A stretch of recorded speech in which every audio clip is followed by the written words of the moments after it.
Majority of registered voters oppose the Biden administration's decision to end the health policy being used to turn migrants away at the U.S. Mexico border. 53% are against the decision to repeal Title 42 versus 47% who are in favor of lifting the restriction.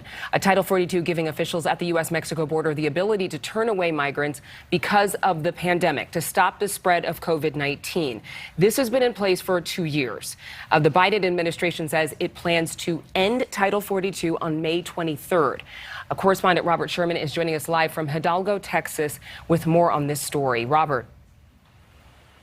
Good morning, Adrian. And despite some of the reporting we've seen from Axios this week, which suggests that temporarily keeping Title 42 in place is an option that's on the table, at this point, it's still slated to end May 23rd, and that has people here worried. Jeanette Martinez is a born and raised South Texan. She's owned her home in La Jolla for the last 13 years. And right across the way is a park with a playground, but she and her kids don't ever go.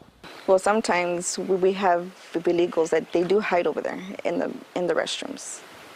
So that's why that's one thing also. I will not go to the park or go walking. Migrant crossings are a part of everyday life here in the Rio Grande Valley as busload after busload gets picked up by Border Patrol. This past March, over 220,000 migrants were encountered at the border. But if Title 42, the COVID provision used to limit the number of migrants in the country, expires next month, law enforcement believes they could potentially see as much as 500,000 per month. With the preparation or the anticipation of Title 42 being completely rescinded, that's going to create even more mass migration at our southwest border. Also with drug smuggling, the criminal activity that's taking place, and those individuals coming across our borders that could be potential terrorists or criminal gang members. In the valley, it's been a non-stop week. Border Patrol encountered 2 large groups of migrants totaling 468. More than half were single adults. 167 were from Cuba. Another 13 migrants were found trying to smuggle into the U.S. while hiding in a container underneath bales of hay on a trailer. But it's not just adults. This 2-year-old boy was found unaccompanied among a group of 38 near Roma. For Martinez, this is her reality every day. And yet, it still scares her. I mean, there's a lot of patrolling.